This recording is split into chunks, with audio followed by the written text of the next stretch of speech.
حضور کریم صلی اللہ علیہ وآلہ وسلم فجر کی نماز کے بعد صحابہ اکرام سے دریافت فرما لیا کرتے تھے کہ تم میں سے کسی نے کوئی خواب دیکھا ہے؟ اگر کسی نے خواب دیکھا ہوتا تو آپ صلی اللہ علیہ وآلہ وسلم اس کی تعبیر فرما دیا کرتے تھے۔ چنانچہ ایک مرتبہ جب آپ صلی اللہ علیہ وآلہ وسلم نے صحابہ رضی اللہ تعالیٰ عنہ سے دریافت فرمایا اور کسی نے بھی خواب کا تذکرہ نہ کیا تو حضور اقدس صلی اللہ علیہ وآلہ وسلم نے ارشاد فرمایا کہ آج میں نے ایک خواب دیکھا ہے کہ دو آدمی میرے پاس آئے ہیں جو میرا ہاتھ پکڑ کر مجھے ایک مقدس سرزمین کی طرف لے کر چلے گئے۔ کیا دیکھتا ہوں کہ ایک شخص وہاں بیٹھا ہوا ہے اور دوسرا ہاتھ میں زنبور لیے کھڑا ہے۔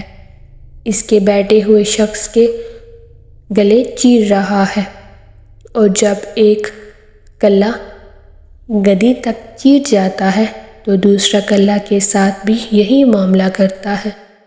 اتنی دیر میں اس کا پہلا کلا درست ہو جاتا ہے مگر وہ شخص پھر اس کے ساتھ یہی عمل دہراتا ہے۔ یہ دیکھ کر میں نے دریافت کیا آخر یہ کیا بات ہے؟ تو وہ دونوں کہنے لگے آگے چلیے۔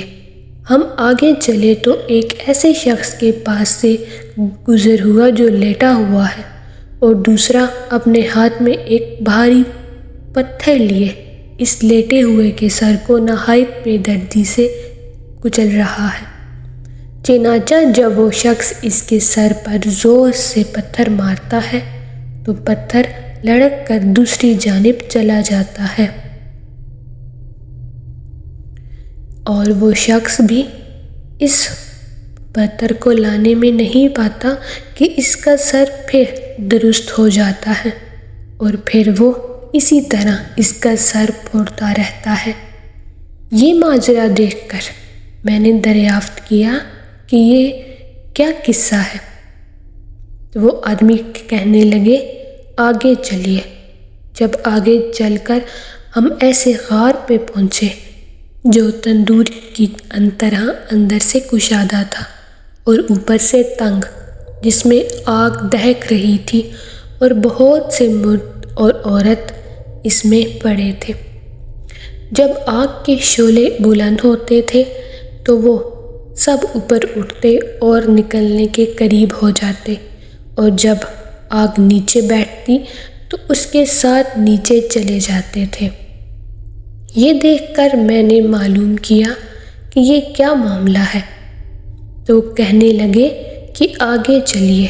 آگے چل کر ہم نے دیکھا ایک خون کی نہر میں ایک شخص کھڑا ہے اور دوسرا شخص نہر کے کنارے پر کھڑا ہے جس کے سامنے بہت سے پتھر پڑے ہیں۔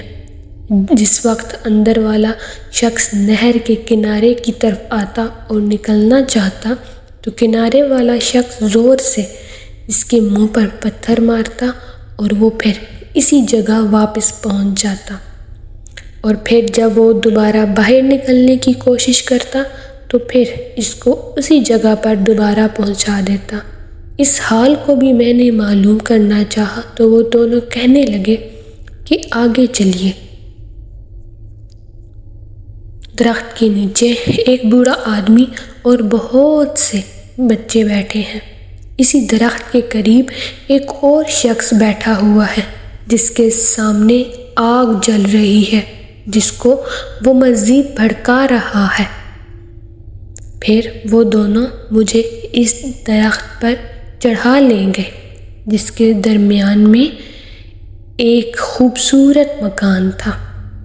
وہ دونوں مجھے اس مکان میں لے گئے۔ اتنا عمدہ مکان میں نے کبھی زندگی میں نہیں دیکھا تھا، جس میں بہت سے بوڑھے، جوان اور بچے موجود تھے۔ پھر باہر لا کر اس سے بھی اوپر لے گئے جہاں پہلے گھر سے بھی زیادہ عمدہ مکان تھا، جس میں صرف بوڑھے اور جوان تھے۔ اب میں نے ان دونوں سے کہا تم رات مجھے لیے پھرتے ہو، آخر اس اسرار کے حقائق سے بھی تو آگاہ کرو۔ جب انہوں نے بتایا کہ جس شخص کے کلے چیرے جا رہے تھے وہ جھوٹا شخص تھا، جس کی جھوٹی باتیں دنیا میں مشہور ہو جاتی تھیں، قیامت تک وہ اسی سزا میں مبتلا رہے گا، اور جس کا سر پھوڑا جا رہا تھا وہ ایسا شخص ہے جس کو اللہ تعالیٰ نے علم اور قرآن عطا فرمایا مگر رات کو غافل ہو کر سوتا رہا تھا اور دن کو اس پر عمل نہ کرتا تھا۔ قیامت تک وہ اس عذاب میں مبتلا رہے گا اور آگ کے خارے میں زناکار پڑے ہیں اور خون کی نہر میں سود خور ہیں۔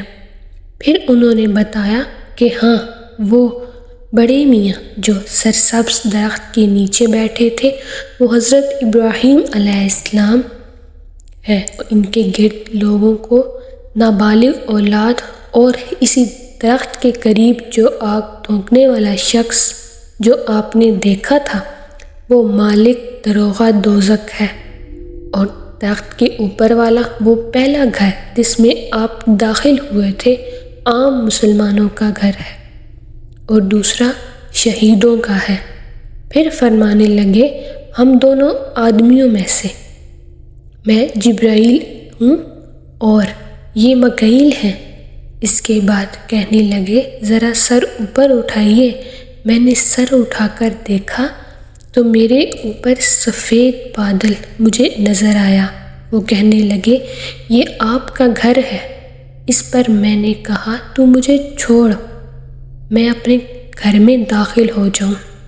اس پر انہوں نے کہا نہیں، ابھی آپ کی عمر پوری نہیں ہوئی، اگر آپ کی عمر پوری ہو چکی ہوتی تو آپ ابھی چلے جاتے۔